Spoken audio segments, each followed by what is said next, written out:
गणाधीश जो ईश सर्वा गुणाचा, मुळारंभ आरंभ तो निर्गुणाचा. नमस्ते मुलांनो. मुलांनो, आपला सिलेबस अभ्यासक्रम हा संपलेला आहे परीक्षेचा. मी आता तुम्हाला तुम्हाला जो पेपर लिहायचा आहे त्याच्यासाठी म्हणून प्रश्नपत्रिकेचं स्वरूप इथं देते आहे. क्वेश्चन पेपर पॅटर्न सांगतेय कसा असणार आहे तो या परीक्षेचा. तर ही द्वितीय सत्र परीक्षा असणार आहे, सेकंड टर्म एक्झाम असणार आहे आणि 7वीचा जो मराठीचा पेपर असणार आहे तो एकूण 50 गुणांचा असणार आहे आणि इथे मुलांनो वेळ लिहिलाय 1.5 तास, पण तुम्हाला 2 तास असेल वेळ. आणि प्रश्न पहिला जो असेल तो 6 ते 8 ओळीत उत्तरे लिहा. 4 प्रश्न एकूण दिलेले असतील. खालीलपैकी कोणत्याही 3 प्रश्नांची उत्तरं तुम्हाला 6 ते 8 ओळींमध्ये लिहायची आहेत. याच्यामध्ये 4 प्रश्न दिलेले असतील मुलांनो. त्या 4 पैकी आधी वाचून पाहायचं की आपल्याला कोणते 3 उत्तरं व्यवस्थित लिहिता येतील, ते 3 प्रश्न निवडायचे आणि ज्या प्रश्नाचं तुम्ही उत्तर लिहिणार आहात, त्या प्रश्नाचा आकडा तिथे घालायचा. उत्तराची खूण करायची आणि तिथे उत्तर लिहायचं आहे. हे मोठं उत्तर आहे. 6 ते 8 ओळींमधलं उत्तर आहे. तर 4 पैकी 3 सांगितले तर कोणतेही 3च निवडायचेत आणि त्या 3च प्रश्नांची उत्तरं तिथं तुम्ही लिहायची. आता हे गद्य लिहिलंय पहा पुढे. गद्य म्हणजे काय? तर धडे, पाठ, लेसन वरती आधारित हे प्रश्न असणार आहेत. आणि एकाला किती गुण आहेत? 3. कारण 3 लिहायचेत आणि 3 त्रिक 9 गुण तुम्हाला आहेत. आता प्रश्न 2 अ जो आहे तो एका वाक्यात उत्तरे लिहा. हे पण कशावरती आहे? गद्य म्हणजे लेसन वरती, पाठावरती आहे. त्याच्यामध्ये 3 प्रश्न असतील. त्या 3ही प्रश्नांची उत्तरं तुम्हाला लिहायची 3 गुणांसाठी.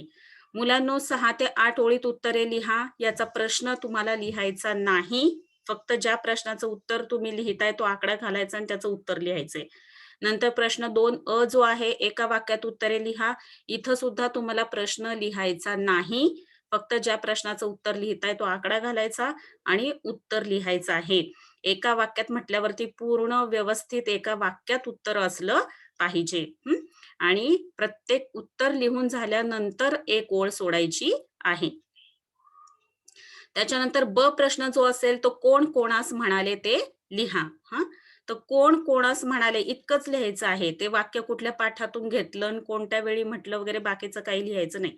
अमुक अमुक अमुकला म्हणाला. म्हणजे कोण कोणास म्हणाले तेवढंच लिहायचं आहे. आता हा जो ब प्रश्न आहे इथं सुद्धा तुम्हाला वाक्य लिहिण्याची गरज नाही. फक्त काय लिहायचंय? आकडा टाकायचा आहे आणि कोण कोणास म्हणाले हे उत्तर फक्त तुम्हाला तिथं लिहायचंय. हे पण कशावरती असणार आहे? पाठावरती. म्हणजे लेसनवरती. गद्य म्हणजे पाठ, लेसन. ते 2 असतील, 2 गुणांसाठी असतील. नंतर क प्रश्न जो आहे, रिकाम्या जागा भरा. आता हे लेसनवरती असणार आहे, गद्य म्हणजे. इथं मुलांनो लक्षात ठेवा, तुम्हाला रिकाम्या जागा भरा म्हणत असताना जे काही सेंटेन्स तुम्हाला दिलेलं आहे, ते पूर्ण लिहायचं आहे. त्याच्यामध्ये जी रिकामी जागा आहे ती भरायची आहे. फिल इन द ब्लँक्स आणि त्याच्या खाली पेन्सिलनं अंडरलाईन करायची आहे. अधोरेखित करायचं आहे म्हणजे अंडरलाईन करायची आहे. जो कुठला रिकामा शब्द तुम्ही भरता आहात त्या शब्दाला बरोबर तुम्ही अंडरलाईन करायची आहे. आणि 2 असतील रिकाम्या जागा त्याला गुण असतील 2. रिकाम्या जागा भरा. याच्यामध्ये जर पूर्ण सेंटेन्स लिहिलेलं नसेल, रिकाम्या जागा जी तुम्ही भरलेली आहे त्याला अंडरलाईन केलेली नसेल, तर मार्क कट होतील हे लक्षात घ्या. त्याच्यानंतर प्रश्न तिसरा अ. 5 ते 6 ओळीत उत्तरे लिहा. आता ही पण मोठी उत्तरं आहेत, पण ही कशावरती आहेत? पद्यावरती. पद्य म्हणजे काय? कविता. पोएम वरती असणार आहेत ही. 3 पैकी 2, 3 प्रश्न दिलेले असतील पहा.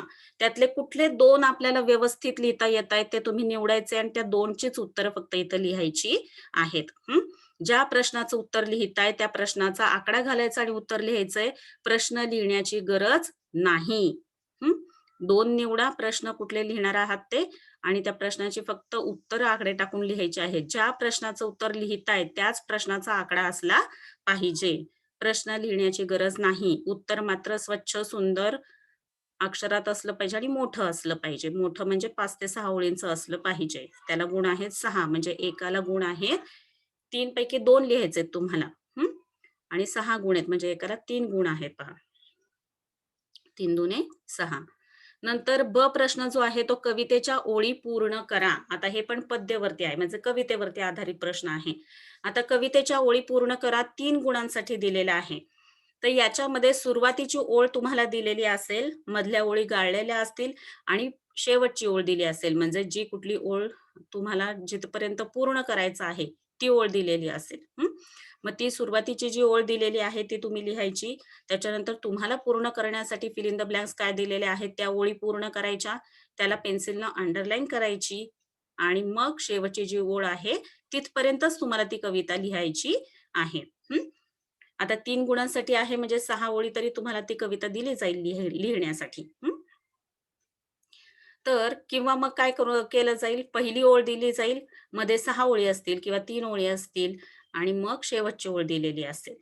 तर ज्या काही ओळी तुम्हाला पूर्ण करण्यासाठी दिलेल्या आहेत, तेवढ्याच लिहायच्या आहेत. अख्खी कविता लिहायची नाही. कवितेच्या ओळी पूर्ण करामध्ये सुरुवातीची जी ओळ दिली ती लिहायची. त्याच्यानंतर जे काही फिल इन द ब्लँक्स दिले असतील तेवढ्या ओळी लिहायच्या आणि जी शेवटची ओळ दिलेली असेल तिथं क्वेशन पेपरमध्ये ती लिहायची. अख्खी कविता लिहायची नाही. जेवढ्या ओळी लिहायला सांगितल्यात तेवढ्याच लिहायच्या आणि ज्या तुम्ही स्वतः लिहिताय फिल इन द ब्लँक्स आहेत, त्याला तुम्ही पेन्सिलनं अंडरलाईन करायची. हं. नंतर क प्रश्न असणार आहे, एका वाक्यात उत्तरे लिहा. आता मुलांनो पहा कवितेच्या ओळी पूर्ण करा हे तुम्हाला आहे लिहिण्यासाठी. शिवाय तुम्हाला तोंडी परीक्षेला सुद्धा कविता गायची आहे. तेव्हा सगळ्यांनी ज्या काही सेकंड टर्ममध्ये कविता असतील त्या सगळ्या तोंडपाठ करून ठेवायच्या आहेत. लिहून त्याची प्रॅक्टिस पण करायची आहे. नंतर एका वाक्यात उत्तरे लिहा. पद्य म्हणजे कवितेवर आधारित हा प्रश्न आहे. पोएमवरती असणार आहे. मग इथे सुद्धा एका वाक्यात उत्तरे लिहामध्ये प्रश्न लिहिण्याची गरज नाही. फक्त आकडा टाका आणि उत्तर लिहा. ते आहे 2 गुणांसाठी. 2 प्रश्न असतील 2 गुणांसाठी. त्याच्यानंतर प्रश्न चौथा अ आहे. आता व्याकरणावरती आहे पहा. केवल प्रयोगी अव्यय ओळखा. मग तिथं वाक्यामध्ये तुम्हाला केवल प्रयोगी अव्यय दिलेला असेल. इथं सुद्धा मुलांनो वाक्य लिहिण्याची गरज नाही. फक्त केवल प्रयोगी अव्यय असं म्हणायचं आणि डॅश करून केवल प्रयोगी अव्ययाचा जो काही शब्द असेल तो लिहायचा आणि त्याच्या पुढे उद्गारवाचक चिन्ह असेल ते द्यायचं आहे त्या शब्दाच्या पुढे. आकडा टाकायचा, उत्तर लिहायचं. त्याला पुढे डॅश करून म्हणायचं केवल प्रयोगी अव्यय किंवा केवल प्रयोगी अव्यय असं लिहायचं आणि त्याच्या पुढे जो केवल प्रयोगी अव्ययाचा शब्द आहे तो लिहायचा. सेंटेन्स लिहिण्याची गरज नाही. त्याच्यानंतर ब प्रश्न वाक्प्रचार. आता हा पण व्याकरणावर आधारित असणार आहे. तर वाक्प्रचारामध्ये तुम्हाला वाक्प्रचार दिले असतील, तर वाक्प्रचाराचा अर्थ तुम्ही लिहायचा आहे आणि खालच्या ओळीवरती वाक्यात उपयोग करायचा आहे. मुलांनो, मी जेव्हा आता क्लासवर्क तुमचे चेक केलेले आहेत सगळे, तेव्हा माझ्या लक्षात आलेलं आहे, की प्रत्येकानं वाक्प्रचार जे आहेत, ते वाक्प्रचार लिहून त्याचे अर्थ लिहिलेत, पण त्याचा वाक्यात उपयोग केलेला नाही. आणि ज्यांनी कोणी वाक्यात उपयोग केलेला आहे, तो मी तुम्हाला स्वतः करा असं सांगितलेलं होतं. तर ज्यांनी कोणी वाक्यात उपयोग केलेला आहे, तर तो खूपच अशुद्ध भाषेमध्ये केलेला आहे. अगदी क्वचितच काही 2-4 मुलांनी व्यवस्थित वाक्यात उपयोग केलेला आहे. तर याच्यावरती जरा लक्ष द्या. वाक्प्रचार परीक्षेसाठी आहे, तेव्हा वाक्प्रचार लिहायचा, त्याचा अर्थ लिहायचा आणि खाली वाक्य असं म्हणायचं डॅश करून वाक्य लिहायचं आहे.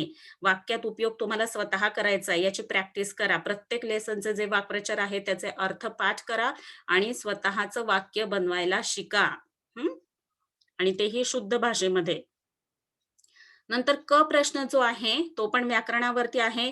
इथे पहा मुलांनो ऑब्लिक दिलेला आहे मध्ये. म्हणजे एक तर इथे समानार्थी शब्द विचारले जातील किंवा लिंगावरती प्रश्न असतील. म्हणजे लिंग ओळखा किंवा लिंग बदला. हे 2 गुणांसाठी असेल आणि ड प्रश्न जो आहे, इथे मात्र जे काही दिलेलं असेल, आता समजा लिंग बदला दिलेला असेल, तर तुम्हाला तो शब्द लिहायचा आहे आणि डॅश करून त्याचं जे काही लिंग बदल असेल, तो लिहायचा आहे शब्द. नंतर ड विरुद्धार्थी शब्द दिलेले असतील किंवा वचन बदला दिलेला असेल किंवा वचन ओळखा दिलेला असेल.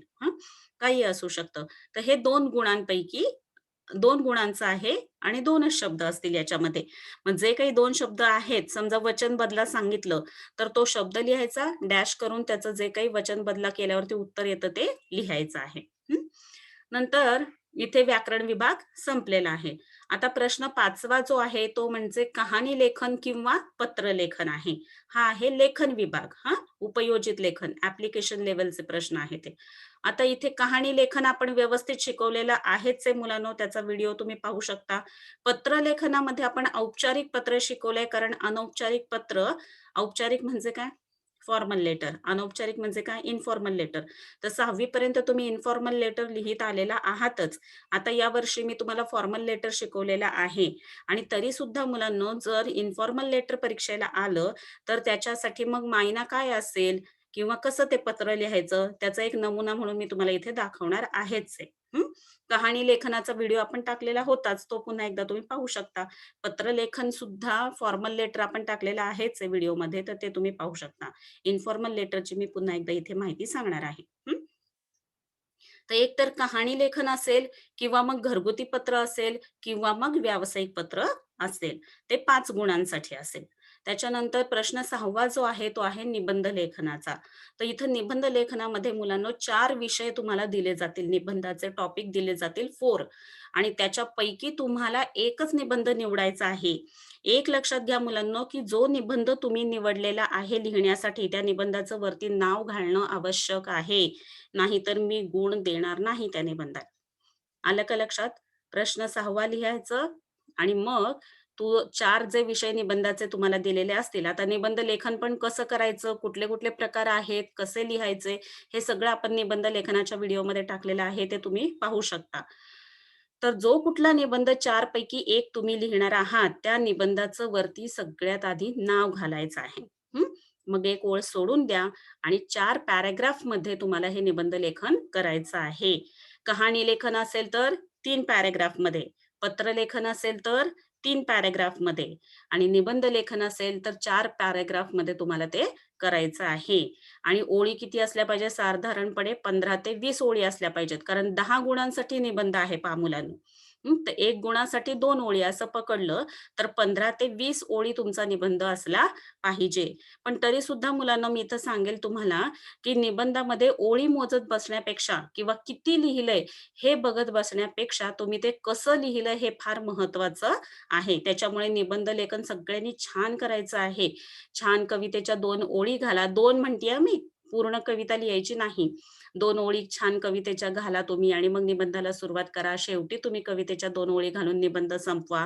जो काही विषय दिलेला आहे, त्या विषयाला अनुसरून जी काही तुम्हाला कवितेची ओळ वगैरे वापरता येत असेल किंवा एखाद्याच्या तोंडचं वाक्य वापरता येत असेल, मग इंग्लिश, हिंदी, मराठी तिन्ही भाषांपैकी कुठलंही वाक्य असू दे, तर त्यांनी छानपैकी आकर्षक निबंधाची सुरुवात करायची आहे. स्वच्छ, सुंदर अक्षर असलं पाहिजे. आता मी मुलांचे जेव्हा क्लासवर्क चेक केले, तर काही मुलांचं अक्षर अतिशय सुंदर आहे. काही मुलांनी अतिशय व्यवस्थितरित्या क्लासवर्क लिहिलेलं आहे. नीटनेटकेपणा आहे. पण बऱ्याच मुलांचं अक्षर खराब आहे. बऱ्याच मुलांनी क्लासवर्क व्यवस्थित कंप्लीट केलेली नाही. जेवढं म्हणून लिहिण्यासाठी सांगितलेलं होतं, तेवढं सगळं न लिहिता थोडं-थोडं लिहून दिलेलं आहे. असं चालणार नाही. तर जे काही सेकंड टर्मसाठी पोर्शन आहे, तो सगळा स्वच्छ, सुंदर अक्षरामध्ये व्यवस्थित तुम्ही ती क्लासवर्क कंप्लीट करा. त्याच्यानंतर हे जे क्वेशन पेपर पॅटर्न तुम्हाला दिलेला आहे आता प्रश्नपत्रिकेचं स्वरूप, त्यानुसार सुद्धा तुम्ही सगळा अभ्यास व्यवस्थित पूर्ण करा. आणि स्वमताची उत्तरं वगैरे सुद्धा विचारली जातील हं मुलांनो. इथं मोठी उत्तरं जी आहेत की नाही, तर त्या मोठ्या उत्तरांमध्ये तुम्हाला स्वमतावरती मी सांगितलंय, की हे तुम्ही स्वतः उत्तर लिहायचं आहे. तर ती उत्तरं सुद्धा तुम्हाला परीक्षेमध्ये विचारली जाऊ शकतील. त्याच्यानंतर एकाच ठिकाणी मोठं उत्तर आता समजा कवितेचं असेल, तर मग एकाच ठिकाणी तुम्हाला 2 प्रश्न सुद्धा विचारले असतील. तर तुम्ही त्या दोन्ही प्रश्नांची उत्तरं लिहीत असताना पहिल्या पॅराग्राफमध्ये पहिल्याचं उत्तर, दुसऱ्या पॅराग्राफमध्ये दुसऱ्याचं उत्तर असं लिहायचं आहे. गांगरून जायचं नाही, घाबरून जायचं नाही. आणि आता तुम्ही 7वीत आलेले आहात, आता 8वीत जाणार आहात तुम्ही या या परीक्षेनंतर. तर सगळ्यांनी लक्षात घ्यायचं आहे, की आता आपण हळू जसं इयत्तानुसार पुढे जातो आहोत, तसं-तसं मराठी भाषा ही आपली जास्त समृद्ध झाली पाहिजे, वाढली पाहिजे. याच्यासाठी भरपूर वाचन करा. भरपूर लेखन करा आणि केवळ क्लासवर्कमध्ये आपल्याला एवढं दिलंय, मी तेवढंच पाठ करणार आणि तेवढंच परीक्षेत लिहिणार असं करू नका. पुस्तकातले पाठ वाचा. सगळं वाचन करा. कुठूनही काहीही प्रश्न विचारला तरी तुम्हाला त्याचं उत्तर लिहिता आलं पाहिजे. पहा, आता हे जे आपण प्रश्नपत्रिकेचं स्वरूप पाहिलं, याच्यामध्ये गद्यपाठ म्हणजे लेसनवरती किती गुण आहेत? 16. पद्यपाठ म्हणजे पोएम किती गुणांसाठी आहे? 11. आणि व्याकरण 8 गुणांसाठी आहे, लेखन 15 गुणांसाठी आहे. एकूण 50 गुणांचा हा तुमचा पेपर असणार आहे. सगळ्यांनी व्यवस्थित अभ्यास करायचा या क्वेश्चन पेपर पॅटर्न प्रमाणे आणि पेपर स्वच्छ सुंदर अक्षरात व्यवस्थित वेळेत पूर्ण करून लिहायचा आहे. ठीक आहे. सगळ्यांना परीक्षेसाठी ऑल दी बेस्ट.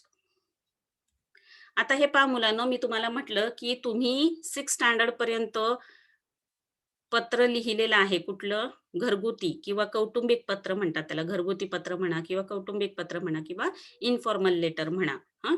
तर फॉर्मल लेटर तर आपण व्हिडिओमध्ये टाकलेलंच आहे. आता हे तुम्ही शिकलेलेच आहात गेल्या वर्षीपर्यंत, म्हणून मी काही शिकवलं नाही तुम्हाला. फक्त म्हणाले होते मी, की "अरे, हे तुम्ही घरगुती पत्र, कौटुंबिक पत्र आतापर्यंत लिहिलेलं आहेच आहे. आता मी तुम्हाला व्यावसायिक पत्र शिकवते." म्हणून मी तुम्हाला त्या व्हिडिओमध्ये व्यावसायिक पत्र शिकवलं होतं. तरी सुद्धा जर समजा घरगुती पत्र परीक्षेला आलं, तर ते कसं लिहायचं? त्याच्यासाठी मी एक नमुना इथं पत्र खाली दिलेलंच आहे. पण मुलांनो, घरगुती पत्र लिहीत असताना जिला पत्र लिहायचं आहे, ती जी व्यक्ती आहे, मग ती वडील असेल किंवा आई असेल, तर पत्रलेखक म्हणजे पत्र लिहिणारा जो आहे, मग त्यांची मुलगा किंवा मुलगी म्हणून तुम्हाला पत्र लिहायचंय.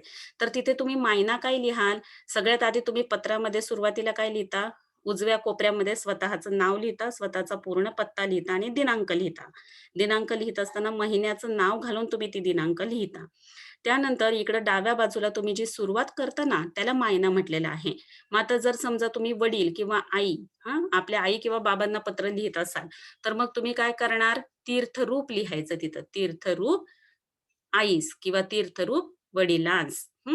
तीर्थरूप वडील असतील तर तीर्थरूप वडिलांस, आई असेल तर तीर्थस्वरूप आईस किंवा तीर्थरूप आईस म्हटलं तरी चालेल. मग आपले आई-वडील असतील तर त्यांना काय म्हणायचं? तीर्थरूप आईस किंवा तीर्थरूप वडिलांस. शी सा न वी वी म्हणजे काय? शीर साष्टांग नमस्कार विनंती विशेष. आणि शेवट 3 पॅराग्राफमध्ये जेव्हा तुम्ही पत्र लिहिता त्याच्यानंतर पहिला पॅराग्राफ जो असतो तो काय? ओळख, की असं-असं आहे बाबा. सेकंड पॅराग्राफमध्ये तुम्ही काय लिहिणार? मग हे असं-असं आहे, तर ते सविस्तरपणे विषय मांडणार. की मग असं आहे, आमची सहल जाणार आहे, त्याच्यासाठी इतके पैसे लागणार आहे, कुठे जाणार आहे, काय जाणार आहे, हे सगळं. आणि मग लास्ट पॅराग्राफमध्ये तुम्ही काय लिहाल, घरातले जे कोणी मोठे असतील, तर त्या सगळ्यांना तुम्ही साष्टांग नमस्कार म्हणणार आणि लहान जे असतील त्यांना आशीर्वाद असं म्हणून तुम्ही ते पत्र संपवणार. मग शेवटी तुम्ही उजव्या कोपऱ्यात खाली जे लिहिणार आहात, ते आपला किंवा आपली किंवा तुमचा किंवा तुमची काय लिहिणार? मुलगी, तुमची मुलगी किंवा तुमचा मुलगा आणि मग खाली काय आहे स्वाक्षरीमध्ये घरगुती नाव लिहायचं. तुम्हाला घरी काय म्हणत असतील, तुझी इथं काय लिहाल? तुमची मुलगी. आई-वडील दोघं असतील तर तुमची मुलगी चिनू किंवा तुमचा मुलगा चिंटू असं लिहा. आता इतर वडील मंडळी असतील. मग इतर वडील मंडळी म्हणजे कोण? काका, काकू, नंतर आजी, आजोबा, त्याच्यानंतर मामा, मामी असे कोणी असतील आणि पत्र लिहिणारे जे तुम्ही असाल, जे काही नातं असेल तुमचं त्यांच्याशी त्याप्रमाणे, तर तिथं मात्र मायना तुम्ही काय लिहाल? तीर्थस्वरूप म्हणायचं. तीर्थस्वरूप सानविवी म्हणजे साष्टांग नमस्कार विनंती विशेष. आणि खाली काय लिहाल? आपला मग काय नातं असेल त्याप्रमाणे आपली भाची किंवा आपला भाचा आणि मग तुमचं खाली घरचं जे काही नाव असेल ते सोनू, मोनू तुम्ही लिहाल. त्याच्यानंतर लहान भाऊ किंवा बहीण यांना पत्र लिहायचं आहे. तर आपल्यापेक्षा ते लहान आहेत. मग तुम्ही त्यांचे कोण झाले? वडील भाऊ किंवा वडील बहीण म्हणजे मोठा भाऊ किंवा मोठी बहीण आहे तुम्ही आणि तुमच्या लहान भावाला किंवा लहान बहिणीला तुम्ही पत्र लिहिताय. तर मग तुम्ही मायना काय लिहाल तिथे? चिरंजीव, अनेक आशीर्वाद. हं. आणि शेवट काय कराल? तुझा भाऊ किंवा तुझी बहीण आणि खाली तुमचं जे काही घरचं नाव असेल ते तुम्ही तिथे राणी, राजा काय असेल ते लिहायचं. त्याच्यानंतर मित्र असेल. आता मित्राला जर समजा पत्र लिहायचं आहे आणि पत्र लिहिणारा तुम्ही आहात म्हणजे मित्र आहात. मग जेव्हा आपल्या मित्र पत्र लिहायचं आहे, तेव्हा आपण एकाच वयाचे आहोत ना. मग काय लिहिणार तुम्ही मायना? प्रिय मित्र, सप्रेम नमस्कार, प्रेमासहित नमस्कार. शेवटी काय लिहिणार? तुझा मित्र किंवा तुझी मैत्रीण आणि तुमचं नाव लिहायचं. जे काही नाव तुमचं शाळेमध्ये असेल ते. आलं लक्षात? हं. आता हे जे खाली आहे ना मुलांना दुसरं व्यावहारिक पत्र लिहीत असताना म्हणजे औपचारिक पत्र म्हणजे फॉर्मल लेटर लिहीत असताना, तर ते तुम्हाला इतक्यात करायची गरज नाही. पुढच्या वर्षी तुम्ही ते केलं तरी चालेल. आता मात्र तुम्ही घरगुती पत्र किंवा कौटुंबिक पत्रामध्ये काय लिहितात ते लक्षात घ्या. आता इथे पहा मुलांनो, एक नमुना म्हणून मी तुम्हाला पत्र इथं फक्त दिलेलं आहे. तुम्ही साजरा केलेल्या तुमच्या वाढदिवसाचे वर्णन करणारे पत्र परगावी असलेल्या म्हणजे दुसऱ्या गावी असलेल्या तुमच्या मोठ्या बहिणीला पाठवा. आता ही तुमची मोठी बहीण आहे. हं. आता इथे सुरुवात करताना पहा तुम्ही मुलांना पत्रलेखन कसं करणार, तर इथे नाव दिलेलं नाहीये, पण तुम्ही मात्र तुमचं पूर्ण नाव लिहायचं. तुम्ही पत्र लिहिणार आहात, तर तुमचं पूर्ण नाव लिहायचं. त्याच्यानंतर पूर्ण पत्ता घालायचा आणि दिनांक ही अशा पद्धतीने लिहायची पहा. दिनांक इथे कशी दिली आहे 28 जानेवारी 2018. आता तुम्ही काय घालाल तारीख, जी काही तारीख तुम्हाला असेल आता पेपर लिहिताना ती घालून जो काही महिना असेल त्या महिन्याचं नाव घालायचं आणि 2021. तर अशा प्रकारे महिन्याचं नाव घालून तुम्ही ती दिनांक म्हणजे तारीख लिहायची आहे. त्याच्यानंतर या बाजूला तुम्ही लिहिणार आहात तीर्थ स्वरूप नेहा ताईस. पहा आता ती मोठी आहे की नाही? ती स्व नेहा ताईस लिहिलेलं आहे. म्हणजे तीर्थ स्वरूप नेहा ताईस. त्याच्यानंतर मुलांनो हा स्वल्पविराम आलाच पाहिजे. खाली लिहायचं त्याच्या साष्टांग नमस्कार. आता ती आपली मोठी बहीण आहे म्हणून साष्टांग नमस्कार. हेच जर तुम्ही मित्र-मैत्रिणींना लिहीत असाल तर काय लिहिलं असतं? सप्रेम नमस्कार. काल आता हे मी वाचून नाही दाखवत पूर्ण. तुम्ही पत्र हे वाचून पहा. 3 पॅराग्राफमध्ये असं पत्र लिहायचं आणि त्याच्यानंतर खाली पहा शेवटी उजव्या कोपऱ्यामध्ये लिहिलंय तुझा लाडका भाऊ आणि मग राजू. तर तुझा लाडका भाऊ नंतर स्वल्पविराम दिलेला आहे आणि खाली राजू लिहिलेला आहे. तर तो स्वल्पविराम देणं फार आवश्यक आहे. वरती सुद्धा मी सांगितलं मुलांना तुम्हाला स्वल्पविराम द्यायचा आहे, त्याच्यानंतर साष्टांग नमस्कार देऊन पूर्ण विराम द्यायचाच आहे. हं. तर अशा पद्धतीने पत्र लिहायचं आणि खाली मात्र तुम्ही त्याच्या पाकीट तयार करायचं आहे. ते आपण फॉर्मल लेटरमध्ये दाखवलेलं होतं. पाकीट कसं करायचं ते. प्रेषक, प्रती आणि तिकीट. कशाप्रकारे ते पाकिटात लिहायचं. प्रेषक म्हणजे पत्र लिहिणारा, त्याचं नाव, पत्ता. प्रतीमध्ये ज्याला तुम्हाला पत्र पाठवायचं आहे त्याचं नाव, पत्ता आणि तिकीट. हे आपण फॉर्मल लेटरमध्ये शिकलेलो आहोत. तुम्ही त्या व्हिडिओमध्ये पाकीट पहा आणि ह्याच्यात शेवटी खाली काय तुम्हाला लिहायचं आहे, पाकीट काढायचं आहे. तर एक नमुना म्हणून मी तुम्हाला हे पत्रलेखन दिलेलं आहे. अशा पद्धतीनं तुम्ही जे काही परीक्षेत पत्रलेखन असेल ते करायचं आहे. ठीक आहे. मला वाटतं मुलांनो, इथे तुम्हाला तुमचे सगळे डाउट्स क्लिअर झाले असतील. त्याच्यानंतर आपला पोर्शन सगळा झालेला आहे. अभ्यासक्रम संपलेला आहे. क्लासवर्क चेकिंग झालेलं आहे. तर आता तुम्ही व्यवस्थित परीक्षेचा अभ्यास करायचा आहे आणि स्वच्छ सुंदर अक्षरामध्ये वेळेत पेपर पूर्ण करायचा आहे. ठीक आहे. सगळ्यांना परीक्षेसाठी खूप खूप शुभेच्छा. धन्यवाद.